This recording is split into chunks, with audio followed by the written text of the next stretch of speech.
এত নিদর্শন দেখাইলাম, মৃতকে আমি জিন্দা বানাইলাম, এরপরেও তোমাদের অন্তরগুলা এত শক্ত নরম হয় না। তোমাদের অন্তরগুলা এরপরেও শক্ত হয়ে গেছে। কেমন শক্ত? কায়াকাল হিজারা, পাথরের মতো শক্ত। ওয়া ইন্না মিনাল হিজারাতি লামা ইয়াতাফাজ্জারু মিনহুল আনহার। আল্লাহ বলেন কিছু পাথর আছে এমন, যেই পাথর থেকে নদী প্রবাহিত হয়ে যায়। ওয়া ইন্না মিনহা লামা ইয়াশাক্কাকু ফায়াখরুজু মিনহুল মা। কিছু পাথর ফেটে যায়, ফেটে সেখান থেকে পানি বের হয়। ওয়া ইন্না মিনহা লামা ইয়াহবিতু মিন খাশিয়াতিল্লাহ। কিছু পাথর আছে এমন, যে পাথর আল্লাহর ভয়ে উপর থেকে নিচে পড়ে যায়। পাথর আমি আল্লাহর ভয়ে কান্না করে, পাথর থেকে পানি বের হয় আমার ভয়ে। বান্দা, তোমাদের অন্তর থেকে, কলব থেকে পানি আসতে চায় না। পাথরও শক্ত পাথর, এটা নরম হয়ে যায় আমি আল্লাহর ভয়ে। তোমাদের বান্দাদের অন্তর এত কঠিন, পাথরের চেয়ে কঠিন। আল্লাহ কয় আসাদ্দু কাসওয়া, বরং পাথরের চেয়ে আরো কঠিন। প্রথমে বলছে পাথরের মতো কঠিন, এরপরে বলে আর আসাদ্দু কাসওয়া, পাথরের চেয়ে আরো কঠিন। কিছু মানুষ আছে এমন, এত কঠিন হৃদয় যে পাথর না, পাথরের চেয়ে আরো কঠিন, এত ভয়ঙ্কর অবস্থা হয় তাদের। এই জাতীয় মানুষ দেখবেন জিন্দেগিতেও কখনো কান্না করতে দেখবেন না, আসে না? তো আল্লাহ পাক রব্বুল আলামিন নিদর্শন দেখাইলেন। এখন আসেন, বনি ইসরাইলকে আল্লাহ হুকুম করলেন, সাথে সাথে পালন করলে প্রশ্ন না করে বিষয়টা সহজ হয়ে যেত। প্রশ্ন করার কারণে বিষয়টা সহজ হয়েছে না কঠিন? সহিহ বুখারীর 6473 নম্বর হাদিসের বর্ণনা, কানা রাসূলুল্লাহ সাল্লাল্লাহু আলাইহি ওয়াসাল্লাম ইয়ানহা আন কিলা ওয়া ক্বাল। আল্লাহর নবী অনর্থক কথা বলতে নিষেধ করতেন। ওয়া কাসরাতিস সুআল, বেশি প্রশ্ন করতে আল্লাহর নবী নিষেধ করতেন। ওয়া মানইন ওয়া হাত, কৃপণতা করতে, ভিক্ষাবৃত্তি করতে আল্লাহ নবী নিষেধ করতেন। ও ইদাআতিল মাল, সম্পদ নষ্ট করতে নবী নিষেধ করতেন। ওয়া ওয়াদিল বানাত, কন্যা সন্তান জীবন্ত মাটির নিচে দাফন করতে আল্লাহ নবী নিষেধ করতেন। পাঁচটার মধ্যে একটা হলো কাসরাতিস সুআল, বেশি প্রশ্ন করা নিষেধ। কিছু কিছু ক্ষেত্রে প্রশ্ন যত করবেন বিষয়টা আরো কঠিন হয়ে যায়। সাহাবাদেরকে আল্লাহ নবী বললেন, ইন্নাল্লাহা, আল্লাহ পাক রব্বুল আলামিন ফরদ আলাইকুমুল হাজ্জা, তোমাদের উপর হজ ফরজ করে দিয়েছেন। এক সাহাবী দাঁড়িয়ে বললেন, ইয়া রাসূলুল্লাহ, আফি কুল্লি আমিন, প্রত্যেক বছর হজ করব নাকি? ফাসাকাতা, আল্লাহ নবী চুপ রইলেন। ওই ব্যক্তি আবার বললেন, ইয়া রাসূলুল্লাহ, আফি কুল্লি আমিন, আমরা কি প্রত্যেক বছর হজ করব? আল্লাহ নবী আবার চুপ রইলেন। আবার দাঁড়িয়ে বললেন, ইয়া রাসূলুল্লাহ, প্রত্যেক বছর আমরা হজ করব কিনা? আল্লাহ নবী আবার চুপ রইলেন। তিনবার প্রশ্ন করার পর নবী বললেন, লাউ কুলতু না'আম লাওয়াজাবাত, আমি যদি একবার বলতাম হ্যাঁ প্রত্যেক বছর হজ করা লাগবে, তাহলে সামর্থ্যবান যারা প্রত্যেক বছর তাদের উপর হজ অবধারিত হয়ে যেত। নবীজি বলেন, খুযু মা তারাকতুকুম, যতটুকু আমি বলি এতটুকু গ্রহণ করবা, বেশি প্রশ্ন করবা না। ফাইন্নামা হালাকা মান কানা ক্বাবলাকুম বিকাসরাতিস সুআল, তোমাদের পূর্ববর্তী জাতি বেশি প্রশ্ন করার কারণে ধ্বংস হয়ে গেছে। বলেন নাউজুবিল্লাহ। বেশি প্রশ্ন করবা তো বিপদে পড়বা। এই জন্য অনর্থক বিষয়ে বেশি প্রশ্ন না করা। তাহলে বনি ইসরাইল বলেন তো, এই গাভীর বিষয়ে প্রশ্ন বেশি করার কারণে বিষয়টা কি সহজ হচ্ছে না কঠিন হয়ে গেছে? দ্বিতীয় বিষয়, মুসা নবীর জাতি, মুসা নবীর কথা মানার ক্ষেত্রে এতগুলা প্রশ্ন করলেন। মুসা আলাইহিস সালাতু ওয়াস সালামের জাতিকে আল্লাহ পাক রব্বুল আলামিন হুকুম করলেন, মুসা নবীকে আর মুসা নবীর জাতিকে কি হুকুম করলেন? একটা সম্প্রদায় আছে আমালিকা সম্প্রদায়। বলেন কি সম্প্রদায়? আমালিকা।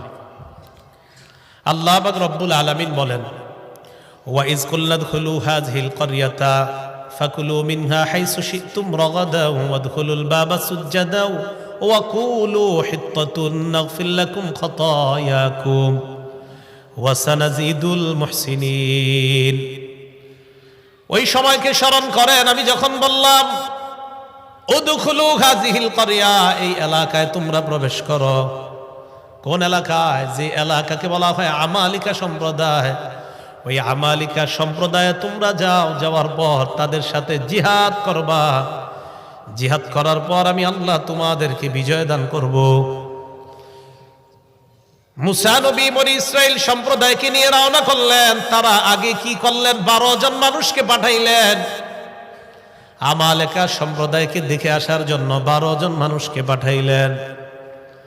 ওই 12 জন যাওয়ার পর তথ্যবিত্ত তালাশ করে যাওয়ার পর ওই 12 জনকে আমালিকা সম্প্রদায়ের মানুষরা অ্যারেস্ট করছে। কয়জন রে?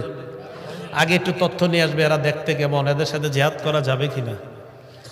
অ্যারেস্ট করার পর বাদশার কাছে নিয়ে যায়। বাদশা চিন্তা করলো কি করা যায়, তাদের 12 জনকে হত্যা করব নাকি ছেড়ে দিব। বাদশাহ সিদ্ধান্ত নিয়ে নিল 12 জনকে ছেড়ে দাও, তারা যেন গিয়ে বনি ইসরাইল সম্প্রদায়কে জানায়া দেয় এদের সাথে যুদ্ধ করতে যাও না, গেলে বিপদে পড়বা। এটা যেন গিয়া বলে। বিশাল বড় বড় পাহাড়ের মতো এক একজন দেখতে, বিশাল বড় বড় পালোয়ান, এরকম এক এক অবস্থা। 12 জন রে আপনার একজনের কাছে কোনো ব্যাপার না। ওই আমালেকা সম্প্রদায়ের একজনের কাছে, 2 জনের কাছে 12 জন কোনো ব্যাপার না। এরকম এক এক শক্তিশালী এক একজন। 12 জন এলাকায়। এই 12 জনের মধ্যে একজনের নাম ছিল ইউশা। কি ছিল? উনি আর আরেকজন, এই 2 জন ছাড়া বাকি রইল আরো 10 জন। এলাকায় আসার পর ওই 2 জন সবার সাথে পরামর্শ করলো। মোট 12 জনে বললো, এই দেখো আমরা গিয়ে বলবো না বনি ইসরায়েলকে যে এরকম এরকম শক্তিশালী লোক, গেলেই বিপদে পড়বা। বললে এরা আর জেহাদে আসবে না। তো 12 জন আসার পর 2 জন চুপ রইল। বাকি 10 জন গিয়ে কি করলো? এরা আস্তে আস্তে জনগণে বইলা দিছে, এই শোনো ঘটনা খারাপ, ভুলে ওই দিকে যাও না, যাইবা বিপদে পড়বা। বনি ইসরাইল সম্প্রদায় মুসা নবীকে বললেন, মুসা ইযহাব আনতা ওয়া রাব্বুকা ফাকাতিলা ইন্না হাকুনা কাঈদুন। মুসা তুমি আর তোমার রব যাও, জিহাদ করো, আমরা যাব না, আমরা এখানেই বসে থাকবো। তুমি আর তোমার রব গিয়ে জিহাদ করো। নাউজুবিল্লাহ। তুমি আর তোমার রব গিয়ে জিহাদ করো, এই কথা বলছ। কত বড় ভয়ঙ্কর কথা। তুমি আর তোমার রব গিয়ে জিহাদ করো। এবার দেখেন, মুসা নবীর সম্প্রদায় মুসা নবীকে বললেন, তুমি আর তোমার রব গিয়ে জিহাদ করো। আমাদের নবী বদর যুদ্ধে যখন রওনা করলেন, যুদ্ধে রওনা করার সময় নবীজি সাল্লাল্লাহু আলাইহি ওয়াসাল্লাম একের পর এক ভাষণ দিতেছিলেন। মুহাজির সাহাবী যারা একের পর এক দাঁড়িয়ে বলি, ইয়া রাসূলুল্লাহ কোনো সমস্যা নাই, চলেন। বারবার আল্লাহ রসুল কয়, মানে নবীজি একের পর এক ভাষণ বাড়াইতেছিলেন। নবীর টার্গেট হলো আনসারি সাহাবীদের মধ্যে কেউ দাঁড়ায় না কেন, আনসারি সাহাবাদের মধ্যে কেউ দাঁড়ায় না কেন, এটা ছিল নবীজির টার্গেট। শুধু মুহাজির যারা, এদের মধ্য থেকে এক একজন ভাষণ দিতেছে। তো নবীজি বারবার ভাষণ বাড়ায় কেন? যে আনসারদের মধ্যে কেউ কিছু দাঁড়ায় বলুক, এটা হলো নবীজির টার্গেট। হঠাৎ আনসারদের মধ্যে এক সাহাবী দাঁড়িয়ে যায়, দাঁড়ানোর পর বললেন, ইয়া রাসূলুল্লাহ চিন্তার কোনো কারণ নাই, বদর প্রান্তরে আপনি রওনা করেন। মুসা নবীর জাতি মুসা নবীকে যেমন বলছে, আপনি আর আপনার রব গিয়ে লড়াই করেন, আমরা এখানে বসে থাকবো। ইয়া রাসূলুল্লাহ আমাদের কথা আপনি শুনেন, আমরা আপনাকে এমন কথা বলবো না যে আপনি আর আপনার রব গিয়ে লড়াই করেন, এমন কথা বলবো না। আমরা আপনার ডানে বামে সামনে পিছনে থাকবো। ইন্না মাআকুমা মুকাতিলুন। ইয়া রাসূলুল্লাহ আপনি লড়াইয়ে নেমে যান, বদর প্রান্তরে রওনা করেন, আমরা আপনার সামনে পিছনে ডানে বামে থেকে আপনার সাথে সরাসরি লড়াই অংশগ্রহণ করব। আমরা লড়াইয়ের ময়দান থেকে ভাগবো না, বনি ইসরাইলের মতো বলবো না তুমি আর তোমার রব যাও। তো বনি ইসরাইলকে যে এলাকার মধ্যে ঢুকতে বলছে আর কি আল্লাহ তাআলা, এক পর্যায়ে তারা এলাকায় ঢুকবে। ঢুকার সময় আল্লাহ বলে দিলেন, তোমরা ওই এলাকায় যাও, যাওয়ার পর ফাকুলু মিনহা হাইসু শি'তুম রাগাদা, প্রচুর পরিমাণে তোমরা খাও, তোমাদের যেইভাবে মন চায় তোমরা খাইবা, খেতে পারবা। ওই এলাকায় যাওয়ার পর প্রচুর ধন সম্পদ তোমরা পাইবা, ওই ধন সম্পত্তি তোমরা ভোগ করতে পারবা। 1 নাম্বার হুকুম। 2 নাম্বার ওয়াদখুলুল বাবা সুজ্জাদা, ওই এলাকায় ঢোকার সময় সিজদা অবস্থায় ঢুকবা। 3 নাম্বার কুলু হিত্তা, ওই এলাকা ঢুকার সময় বলবা হিত্তা। হিত্তা মানে আল্লাহ আপনি আমাদেরকে মাফ করে দেন, নাগফির লাকুম আমি আল্লাহ তোমাদেরকে ক্ষমা করে দিব। 1 নাম্বার হুকুম এলাকায় প্রবেশ করো। 2 নাম্বার দরজা দিয়ে সিজদা অবস্থায় প্রবেশ করবা। 3 নাম্বার বলবা হিত্তা। বলেন কি বলবা? এনারা কি করছে দেখেন, ফাবাদদালাল্লাযীনা যালামু কাওলান গায়রাল্লাযী ক্বিলা লাহুম ফাআনজালনা আলাল্লাযীনা যালামু রিজসাম মিনাস সামাই বিমা কানু ইয়াফসুকুন। ফাবাদদালাল্লাযীনা যালামু কাওলান গায়রাল্লাযী ক্বিলা লাহুম, তারা ঢুকার সময় আল্লাহ যা বলছে তা তারা পরিবর্তন করে, আল্লাহর উল্টাটা তারা কয়। 1 নাম্বার আল্লাহ বলছে সিজদা অবস্থায় প্রবেশ করো। এরা যাওয়ার সময় সিজদা তো দেয় না, মাথা ঝুঁকায় না, বরং এই নিতম্বটা মাটির সাথে হেসরায় হেসরায় প্রবেশ করতেছে। না আল্লাহ বলছে এমনি, এরা এমনি ঢুকতেছে। 2 নাম্বার আল্লাহ বললেন নকুলু হিত্ত, তোমরা বলবা হিত্ত। এরা ঢুকার সময় কয় হিন্ত। কি কয়? আল্লাহ বলছে হিত্ত।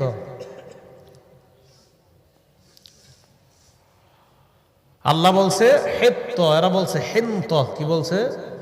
হিন্ত। ইউটিউবাররা আবার মাহফিলে আওয়াজ শুরু করছেন আবার না। হিত্ত আর হলো হিন্ত। আল্লাহ বলছে হিত্ত বলো, তারা ঢুকার সময় কয় হিন্ত। হিত্ত মানে মাফ করার, হিন্ত মানে গমের দানা। হিন্ত মানে, হিত্ত মানে ক্ষমা করেন, আর হিন্ত মানে গমের দানা। আল্লাহ কয় ঢুকার সময় বলবা হিত্ত আমাদেরকে ক্ষমা করে দেন, এরা ঢুকার সময় কয় হিন্ত গমের দানা, গমের দানা। ফাআনজালনা আলাল্লাযীনা যালামু রিজসা, আমি আল্লাহ তাদের উপর আযাব নাজিল করলাম আসমান থেকে। বলেন নাউযুবিল্লাহ। আয়াত দ্বারা কি বোঝা যায়? আল্লাহ বলে একটা যদি করেন উল্টাটা বিপদ আছে না নাই? এটা গেল এদেরকে বলার পরে তো এই জায়গায়ও সীমা লঙ্ঘন করলো। নবীজির যুগের ইহুদি যারা, কোন যুগের? নবীজির যুগের ইহুদি যারা, তাদেরকে আল্লাহ বলেন, তাদের ব্যাপারে আল্লাহ ইমানদারদেরকে বলে আফাতাতমাউনা আইয়ুমিনু লাকুম ওয়াকাদ কানা ফারীকুম মিনহুম ইয়াসমাউনা কালামাল্লাহ সুম্মা ইউহাররিফুনাহু মিন বা'দি মা আকালুহু ওয়া হুম ইয়ালামুন। ইমানদারদেরকে ডাক দিয়ে আল্লাহ বলে, ইমানদার তোমরা কি মনে করো তোমাদের কথা ইহুদিরা বিশ্বাস করবে? মনটা কি তোমরা মনে করো? খুব ভালোভাবে বুঝেন এই জায়গাটা। ওয়াকাদ কানা ফারীকুম মিনহুম ইয়াসমাউনা কালামাল্লাহ, অথচ তাদের বাপ দাদারা আল্লাহর কালাম নিজের কানে শুইনা সুম্মা ইউহাররিফুনাহু মিন বা'দি মা আকালু, বুঝে শুনে আল্লাহর কালামকে পরিবর্তন করে দিয়েছে। বলেন নাউযুবিল্লাহ। ওয়া হুম ইয়ালামুন, তারা ব্যাপারটা জানতো। এরা যে আল্লাহর কালাম পরিবর্তন করে দিয়েছে এই ব্যাপারটা তারা জানতো। খুব ভালো করে বুঝেন। ইমানদারদেরকে আল্লাহ বলেন, ইমানদার তোমরা কি মনে করো ইহুদিরা তোমাদের কথা বিশ্বাস করবে? আরে তাদের মধ্যে একদল আমি আল্লাহর কথা শুই নাই, বিশ্বাস করে নাই, আর তুঙ্গ কথা। ঘটনাটা কি একটু কান অন্যদিকে নেবেন না, না কিন্তু এক একটা আয়াতের যে প্রেক্ষাপটটা একদম বুঝবেন না। বনি ইসরায়েলের 70 জনকে মুসা নবী নির্বাচন করলেন। কেন নির্বাচন করলেন? মুসা আলাইহিস সালাতু ওয়াস সালামের জাতি বনি ইসরাইল সম্প্রদায় কয় মুসা ফেরাউনের কবল থেকে আল্লাহ আমাদেরকে হেফাজত করলেন, এবার আমরা বিধান মানার জন্য একটা কিতাবের প্রয়োজন, তুমি আল্লাহর কাছ থেকে একটা কিতাব নিয়ে আসো। মুসা নবী আল্লাহর কাছে গেলেন, যাওয়ার পর আল্লাহ পাক রব্বুল আলামিন মুসা নবীকে কিতাব দিলেন, তাওরাত নামক কিতাব। এই কিতাব নিয়ে মুসা নবী আসছেন। আসার পর তাদের সামনে যখন কিতাব পেশ করলেন, মুসা নবীর জাতি কয় তুমি আমাদের সামনে কিতাব আনছো ভালো কথা, তুমি যে আল্লাহর পক্ষ থেকে আনছো এটার কোনো প্রমাণ আসেনি? এটার কোনো? মুসা নবী এবার 70 জন মানুষকে নির্বাচন করলেন। ইখতারা মুসা কওমাহু 70 রাজুলান লিমিকাতিনা, 70 জনকে নির্বাচন করে মুসা নবী তাদেরকে নিয়ে গেলেন পাহাড়ে। আল্লাহর সাথে কথা বলবে মুসা। তুর পাহাড়ে নিয়ে যায়, নেওয়ার পর মুসা নবী আল্লাহর সাথে কথা বলা শুরু করলেন। কি অবিশ্বাস্য, দেখ কি আশ্চর্য ব্যাপার দেখেন। যে 70 জনকে নিয়ে গেলেন ওই 70 জন তারা নিজের কানে আল্লাহর কথা শুনতে পায়। এবার দেখেন কি হয়, মুসা নবী 70 জনের কাছে আসলেন, আসার পর কয় আল্লাহর কথা শুনছনি? কয় মুসা আল্লাহর কথা তো শুনলাম, লান নুমিনা লাকা হাত্তা নারাল্লাহ জাহরা, সরাসরি যদি আল্লাহরে না দেখি বিশ্বাস করি না। কথা কিন্তু শুনছি, এখনকার সরাসরি না দেখলে বিশ্বাস করি। ফাআখাযাতকুমুস সাইকা, আল্লাহ বলেন ভয়ঙ্কর চিৎকার তোমাদেরকে পাকড়াও করলো। কাদেরকে? ওই মুসা নবীর যুগের ওই 70 জনকে। ভয়ঙ্কর একটা আওয়াজ আসছে, আসার পর তারা ধ্বংস হয়ে যায়। তো একটু বুঝেন, আল্লাহর কালাম শুনছে, শোনার পর কয় আল্লাহরে না দেখে বিশ্বাস করি না। এবার যখন এই 70 জনের উপর গজব আসছে, তারা যখন মারা যায়, মুসা নবী চিন্তায় পড়ে গেলেন আর বললেন আল্লাহ, বনি ইসরাইল সম্প্রদায় এদের কাছে যখন আমি যাওয়ার পর যদি এরা দেখে 70 জন নাই, এরা বলবে আমি এদেরকে কৌশলে ফুসলিয়ে টুসলিয়ে কোথাও নিয়ে মারছি। আমি দেখছেন নি মুসা নবীর কি টেনশন এদের জন্য। আল্লাহ এরা বলবে তুমি মনে করে মেরে ফেলছো। আল্লাহ পাক রব্বুল আলামিন বলেন সুম্মা বাসনাকুম মিন বাদি মাউতিকুম, এই তোমরে মরণের পর আমি আল্লাহ আবার জিন্দা করলাম। ওইটা মেরে লেছো না, আবার জিন্দা করে দিস। সুবহানাল্লাহ। কেন? ওই যে মুসা নবী বলছে আল্লাহ আমি যদি গিয়ে বলি 70 জন মারা গেছে, এরা বললো তুমি মারছো। মুসা নবীর এই কথা শুনে আল্লাহ কি করলেন? সুম্মা বাসনাকুম মিন বাদি মাউতিকুম, মরণের পর আমি আল্লাহ আবার জিন্দা করলাম। তাহলে এখান থেকে একটা শিক্ষা, যে আল্লাহ দুনিয়াতেই মৃত্যু দিয়ে আবার জিন্দা করে দেখাইতে পারেন, এই আল্লাহর কাছে আখেরাতে আমাদেরকে জীবিত করা কোনো ব্যাপার না। আচ্ছা, এবার বুঝে আসছে যে এই 70 জন যে কথা শুনছে। এখন দেখেন কি হচ্ছে, মুসা নবী তাদেরকে বললেন তোমরা এলাকায় যাইবা, দেখেন কি কয়, যাওয়ার পর বলবা আল্লাহ এই এই হুকুমগুলা করছে আর এই এই নিষেধগুলা করছে। দেখেন আল্লাহ তোমাদেরকে এই হুকুম করছে আর এই এই নিষেধ করছে, এইগুলা গিয়ে তোমরা বলবা। তো কি হয়েছে দেখেন, যখন জাতির কাছে যায়, যাওয়ার পর কয় হুকুমগুলা আর নিষেধগুলারে কয় আল্লাহ এই এই নিষেধ তোমাদেরকে করছে আর এই এই হুকুম করছে, মানে আল্লাহর হুকুমগুলারে কয় নিষেধ, নিষেধগুলারে কয় আদেশ। এই যে আল্লাহ বলেন ওয়াকাদ কানা ফারীকুম মিনহুম ইয়াসমাউনা কালাম আল্লাহ, ইহুদিরা তোমাদের কথা বিশ্বাস করবে না, তাদের একদল আমি আল্লাহর কথা শুনছে, শোনার পর সুম্মা ইউহাররিফুনা, আমি আল্লাহর কথাই পরিবর্তন করে দিছি। আমি বললাম আদেশ, এরা গিয়া কয় নিষেধ, আমি বললাম নিষেধটা, এরা গিয়া কয় এটাই আদেশ। পরিবর্তন। তো এই কথাগুলা এগুলা গিয়ে কয়। দেখেন এবার কি কয়, ওয়াইযা লাকুল্লাযীনা আমানু ক্বালু আমান্না, নবীর যুগের ইহুদি যারা, তারা যখন ইমানদারদের সাথে সাক্ষাৎ করে, ক্বালু আমান্না, তারা বলে আমরা ঈমান আনলাম। তবে ব্যাখ্যা সাপেক্ষে এই ঈমান আনা মানে এরা কি বুঝায়, মুহাম্মদ সাল্লাল্লাহু আলাইহি সাল্লাম যে শেষ নবী এটা মানি, তবে তিনি তোমাদের নবী আমাদের না। আমান্না, তবে তোমাদের নবী আমাদের না। ওয়াইদা খালা বাদুহুম ইলা বাদিন, ইহুদিরা যখন পরস্পর মিলিত হয়, এক ইহুদি আরেকজনকে কয় তুহাদ্দিসুনাকুম বিমা ফাতাহাল্লাহু আলাইকুম লিউহাজ্জুকুম বিহি ইনদা রাব্বিকুম, এই তাওরাত কিতাবে যে আছে শেষ নবী আসবে, আসার পর তারে যে আমরা মানবো, এই কথাগুলা যে তাওরাতে লেখা আছে, এটা কি তোমরা মুসলমানদেরকে বইলা দিছো নি? আবার এক ইহুদি আরেকজনকে কয় তাওরাতে তো আছে মুহাম্মদ সাল্লাল্লাহু আলাইহি সাল্লাম আসবে, আসার পর তারা যে আমরা মান্য করব, এই কথা তাওরাতে লেখা আছে, এটা আবার মুসলমান করে তোমরা বলে দিতেছো কিনা? সাবধান, বইলো না, কিন্তু আল্লাহ করে বলে দিচ্ছে। আরে আল্লাহ না বললে জানলাম কিন্তু এই কথা।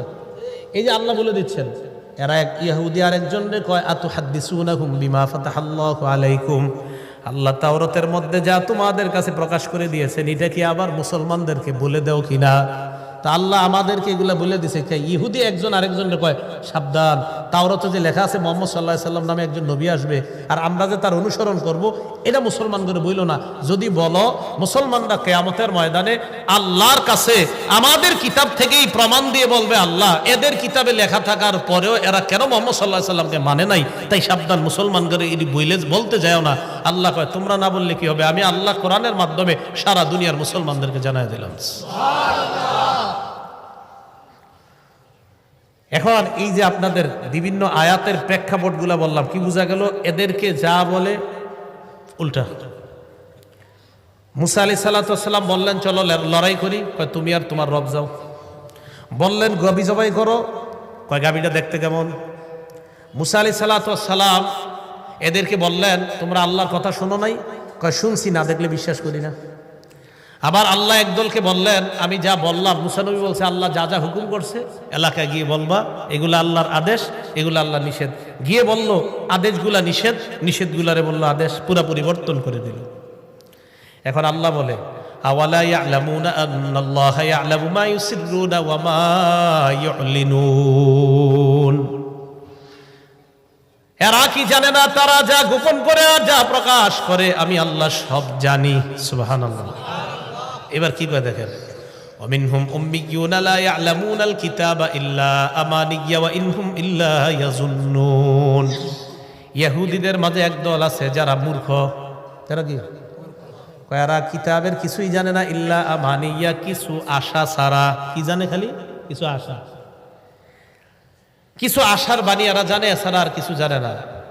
ফাওয়াইলুল লিল্লাযীনা ইয়াকতুবুনাল কিতাবা বিআইদিহিম, নিজেদের হাতে যারা কিতাব লেখে, লেখার পর বলে হাযা মিন ইনদিল্লাহ, নিজেদের হাতে কিছু কিতাব লেখে আর বিভিন্ন বিষয় লেখা হয় এটা আল্লাহর পক্ষ থেকে। লিয়াশতারু বিহি সামানান কলিলা, যেন এই লেখা দিয়ে কিছু টাকা কামাই করা যায়। জনগণরা আইসা কয় এটা আল্লাহর হুকুম, আল্লাহর আদেশ, আল্লাহর নিষেধ। ভালো করে মনে রাখবেন, আমি আপনি এই যে এই জায়গার মধ্যে বসলাম, আমাদের অনেকেই মাইকের সামনে বসে এটাও বলতে পারে এটা আল্লাহর কথা, এটা নবীর কথা। কিন্তু যদি আল্লাহ না বলে থাকে আর নবী না বলে থাকে, আপনি মিথ্যা কথা বললেন। কি বললেন? মিথ্যা কথা বললেন। এবার ইহুদিরা সর্বশেষ কি কয় দেখেন, নবীজির যুগের মুমিনদেরকে, ওয়াকালু লান তামাসসানান নারু ইল্লা আইয়ামাম মাদুদা। ইহুদিরা কয় মুমিন তোমরা যে বলো মুহাম্মদ সাল্লাল্লাহু আলাইহি সাল্লামকে না মানলে যে জাহান্নামে যেতে হবে, হ্যাঁ আমরা জাহান্নামে যাব, তবে কিছুদিন থাকবো। কয়দিন? গনে গনে কয়েকদিন জাহান্নামে থাকবো, বাস, এর চেয়ে বেশি থাকা লাগবে না। আইয়ামাম মাদুদার এক নাম্বার ব্যাখ্যা হলো তারা ইহুদিদের ব্যাখ্যা। আব্দুল্লাহ ইবনে আব্বাস কয় ইহুদিদের ব্যাখ্যা হলো তারা মনে করে তারা জাহান্নামে থাকবে 7 দিন। কয়দিন? ইহুদিদের বক্তব্য হলো দুনিয়ার বয়স হবে 7000 বছর, প্রতি 1000 একদিন তারা জাহান্নামে জ্বলবে। 7000 বছরের মোকাবেলায় তারা 7 দিন জাহান্নামে জ্বলবে। এটাই তারা বলে ওয়াকালু লান তামাসসানান নারু ইল্লা আইয়ামাম মাদুদা, জাহান্নামের আগুন আমাদেরকে স্পর্শ করবে না, তবে করবে কিছুদিনের জন্য। এই কিছুদিনের এক নাম্বার ব্যাখ্যা হলো 7 দিন। এটা তাদের বক্তব্য। 2, ইহুদিদের বক্তব্য হলো কিছুদিন জাহান্নামে থাকবো, মানে হলো 40 দিন। কয়দিন? 40 দিন থাকার পর আমরা বের হয়ে যাব, এরপর অন্য জনেরা যাবে। এই অন্যজন দ্বারা উদ্দেশ্য হলো নবীর সাহাবারা। এরা 40 দিন থাকবে জাহান্নামে, বের হয়ে যাবে, এরপর সাহাবারা ঢুকবে। এটা তাদের বক্তব্য। 3 নাম্বার বক্তব্য ইহুদিদের, এই কিছুদিন দ্বারা উদ্দেশ্য হলো আমরা যে বাছুর পূজা করছিলাম কয়েকদিন, এই কিছুদিন আমরা জাহান্নামে থাকবো, এর চাইতে বেশি জাহান্নামে থাকবো না। যতদিন বাছুর পূজা করছিলাম এই পরিমাণ জাহান্নামে থাকবো। কি বাছুর পূজা? মুসা নবী যখন আল্লাহর কাছে তাওরাত কিতাব আনতে গেছে, তাওরাত কিতাব আনতে যাওয়ার পর বনী ইসরাইল সম্প্রদায়ের এক ব্যক্তি, তার নাম সামিরি। কি নাম? এই সামিরি কি করলো, জনগণের কাছ থেকে স্বর্ণ টর্ণ ইত্যাদি জমা কইরা একটা গাভীর বাছুর, বকরি, একটা গরুর বাছুর বানাইছে। বাছুর বানানোর পর ওইটার ভিতরে আপনার জিবরিল আমিন এই সামিরিকে লালন পালন করার জন্য যেই বাহনের উপর চড়ে দুনিয়াতে আসছিল, এটা যেখানে পা ফেলাইতো সেখানে ঘাস উঠে যাইতো, সে ওই জায়গা থেকে একটু মাটি রেখে দিয়েছিল। এই মাটি ওই স্বর্ণ দিয়ে বানানো গাভীর ওই যে বাসুর আছে ওইটার মুখের মধ্যে দিছে লাহু খুয়ার, ওইটা হাম্বা হাম্বা শুরু করছে। তো যখন হাম্বা হাম্বা শুরু করছে বনি ইসরাইল মনে হয় এটাই খোদা, এটাই খোদা।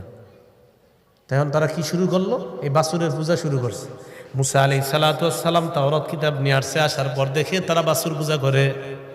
আল্লাহ পাক রব্বুল আলামিন বলেন, ওয়াইদ ক্বালা মুসা লিকাওমিহি ইয়া কওমি ইন্নাকুম যালামতুম আনফুসাকুম বিত্তিখাযিকুমুল ইজলা। স্মরণ করো ওই সময়কে যখন মুসা নবী তোমাদেরকে বললেন তোমরা নিজেদের উপর জুলুম করলা বাসুর পূজার মাধ্যমে। এই কাজ তুমি কেন করলা, তোমরা কেন করলা? 16 নম্বর পারা আছে, হারুন নবীর দাড়িতে ধরছে, মাথার চুলের মধ্যে ধরছে। হারুন নবী কয়, ইবনা উমলা তাখুজ বিলিহিয়াতি ওয়ালা বিরাসি, আমার দাড়ি ধরবেন না, আমার চুলেও ধরবা না। মুসা নবী বললেন তাহলে কি? হারুন নবী বললেন সব দোষ এই সামিরি গাভীর বাচ্চা বানাইছে, বাছুর বানাইছে, বানানোর পর এটার ভিতরে কি জানি দেওয়ার পর হাম্বা হাম্বা শুরু করছে। মুসা নবী সামিরিকে গিয়ে দইরা কয়, মা খতবুকা ইয়া সামিরি, এ সামিরি বলো তুমি কি করছো, তোমার কি বক্তব্য? সামিরি কয়, বাসুরতু বিমা লাম ইয়াবসুরু বিহি ফাকাবাতু কবদাতাম মিন আসারির রাসূল ফানাবাসতুহা ওয়া কাযালিকা সাওয়ালাত লি নাফসি। কয় আমি যা দেখছি মানুষ তা দেখে নাই। কি কয়? জিবরিল আমিনের আসারির রসুল বাণী হলো, রসুল বাণী এই জায়গায় জিবরিল আমিন উদ্দেশ্য। কয় তার এই আসার, তার নিদর্শন, তার পা যেখানে পড়তো বাহনের, ওটার জায়গাটা আমি ভালোভাবে লক্ষ্য করলাম, ওখান থেকে আমি একটু মাটি রেখে দিলাম, সেটা ফানাবাসতুহা, এই অংশটা আমি এই গাভীর বাছুরের মুখে দিলাম।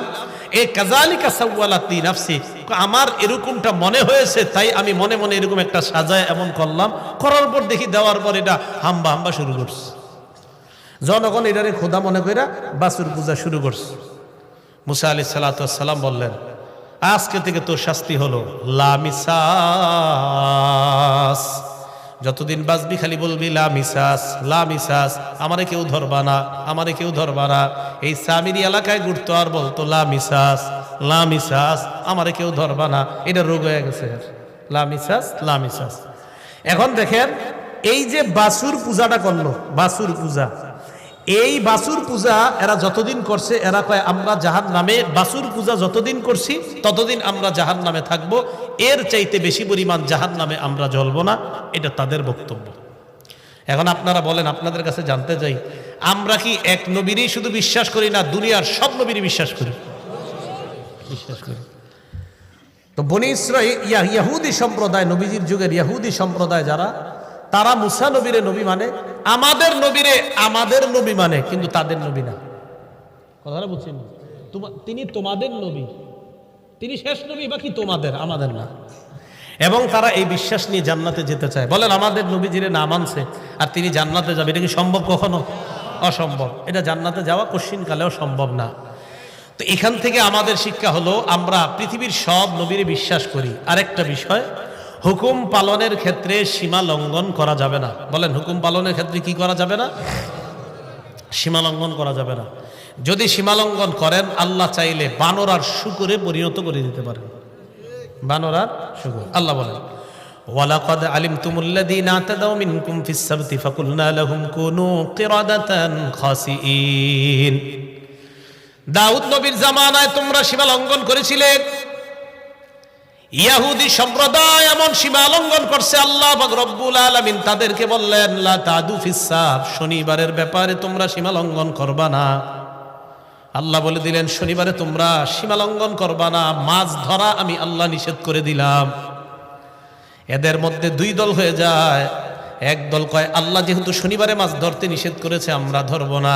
আর এক দল কয় আল্লাহ নিষেধ করছে শনিবারে মাছ ধরতে, কিন্তু আটকাইতে তো নিষেধ করে নাই। কি করতে? এনারা কি করছে? ওই যে দেশ গ্রামে আপনারা মাছ আটকানোর জন্য কত কিছু বানান না, এরকম বানাইছে। কেন? আমরা ধরবো না শনিবারে, কিন্তু শনিবারে প্রচুর মাছ আপনার নদীর কিনারা এসে লাফায় লাফায় উপরে ওঠে। আল্লাহ নিষেধ, শনিবারে মাছ ধরা যাবে না। এরা কি করে? এমন এমন জিনিস বানাইছে যেন মাছগুলা লাফায় লাফায় ওই জায়গায় আটকায় যায়। এরা রবিবারে ধরবে। কিবারে? তাহলে এটা আল্লাহর হুকুম পালনের ক্ষেত্রে এটা ফাইজলামি না? আল্লাহ বলছে শনিবারে মাছ ধরবে না। এরা সীমা লঙ্ঘন করলো। শনিবারে মাছগুলাই বিভিন্ন কৌশলে তারা আটকায়, অন্য দিন গিয়ে মাছ ধরে। আল্লাহ বলেন ফাকুলনা লাহুম কুনু কিরাদাতান খাসিইন, আমি আল্লাহ তাদেরকে হুকুম করলাম বানর আর শুকর যেন হয়ে যায়। এরা বানরে পরিণত হওয়ার পর আত্মীয় স্বজনের কাছে আসতো, আসার পর বানরের রূপে আসতো, কিন্তু কথা বলতে পারতো, আইসা কথা বলতো ইত্যাদি বলতো, কিন্তু দেখতে বানর, দেখতে বানর। সাহাবারা প্রশ্ন করলেন ইয়া রাসূলুল্লাহ, এই বানর থেকেই কি দুনিয়াতে বানর? নবীজি বললেন না না, এই বানর থেকে দুনিয়াতে বানর না। বুঝলেন ডারউইনের মতবাদ, যে এইভাবে মানুষ থেকে বানর হয়েছে, আস্তে আস্তে আস্তে আস্তে এরা মানে উল্টা পাল্টা কথা কয়, বানর থেকে মানুষ ইত্যাদি কয়। নবীজি বলে না, বানর আগে থেকেই ছিল। বলেন কি? বানর আগে থেকেই ছিল। এরপরে রাসূল সাল্লাল্লাহু আলাইহি সাল্লাম বললেন, কোন জাতিকে আল্লাহ যখন বিভিন্ন গজব দেয়, ওই গজবটাই আল্লাহ বিলীন করে দেয়। যেহেতু তাদেরকে বানর বানাইছে আল্লাহ, ওই বংশগুলারে আল্লাহ বিলীন করে দিয়েছে। তাই দুনিয়ার বর্তমান যে বানর, এটা যে ওই বানর হতে হবে এটা না, বানর আল্লাহ আগেই সৃষ্টি করেছেন, কিন্তু ওই বানর যাদেরকে আল্লাহ বানাইছে এটা হলো আল্লাহর পক্ষ থেকে গজব। এক বানর তো আল্লাহর সৃষ্টি, বানর একটা বানর তো আল্লাহর সৃষ্টি, এটা না। কোন মানুষকে বানর বানানো মানে এটা তার উপরে গজব। ওই গজব যাদেরকে দিয়ে আল্লাহ বানর বা শুকুর বানায়, এদেরকে আল্লাহ ধ্বংস করে দেয়, এদেরকে দুনিয়াতে রাখে না। তাহলে এর শেষে কি জানলাম? আল্লাহর হুকুম পালনের ক্ষেত্রে সীমা লঙ্ঘন করা যাবে না। আল্লাহ যেটা বলছে এটা সুন্দরভাবে মেনে নেওয়া। কি করা যাবে না বলেন তো? সীমা লঙ্ঘন করা যাবে না। যেমন রাসূল সাল্লাল্লাহু আলাইহি সাল্লাম বলছেন, ইয়া আলী লা তুতবি'ন নজরাতা আলী, একবার নজর পড়ে যাওয়ার পর দ্বিতীয়বার আর নজর দিবা না। এবার আমাদের যুবকরা এটা বুঝছে কিভাবে দেখেন, কয় হুজুর প্রথমবার যদি দীর্ঘ সময় তাকায়া থাকি হবে নি, মানে একটা নারীকে রাসূল বললেন একবার নজর পড়ে যাওয়ার পর দ্বিতীয়বার আর নজর দিবা না। এখন দেখেন সীমা লঙ্ঘন কারে কয়? কয় হুজুর একবারই যদি আধা ঘন্টা চায়া থাকি, দ্বিতীয়বার আর তাকাইলাম না, এটা সীমা লঙ্ঘন। এটা সীমা লঙ্ঘন না, হুকুম পালনে সীমা লঙ্ঘন করা যাবে না। যে বিষয়টা বুঝাইতে চাইলাম, প্রথমে দেখেন প্রশ্নের কারণে ঝামেলা বাড়লো, এরপরে আল্লাহ হুকুম দিলেন একের পরে একটা, এরা শুধু উল্টাটা করে সীমা লঙ্ঘন করতেছে আর বারবার তাদের উপরে আযাব আসতেছে। এইগুলো আল্লাহ আমাদেরকে কেন জানাইলেন? যে আমি আল্লাহ সীমা লঙ্ঘন করার কারণে বান্দাদেরকে গজব দিতে পারি, আমি আল্লাহ এখনো আছি। তাই সাবধান, তোমরাও যতদিন দুনিয়াতে বেঁচে আছো সীমা লঙ্ঘন যদি করো, তাহলে আমি আল্লাহর গজব কিন্তু এখনো তোমাদের উপর আসতে পারে। কারণ আল্লাহ আমাদেরকে গজব দেওয়াটা এটা আল্লাহর কাছে কোনো ব্যাপার না। তাহলে সীমা লঙ্ঘন করা যাবে না।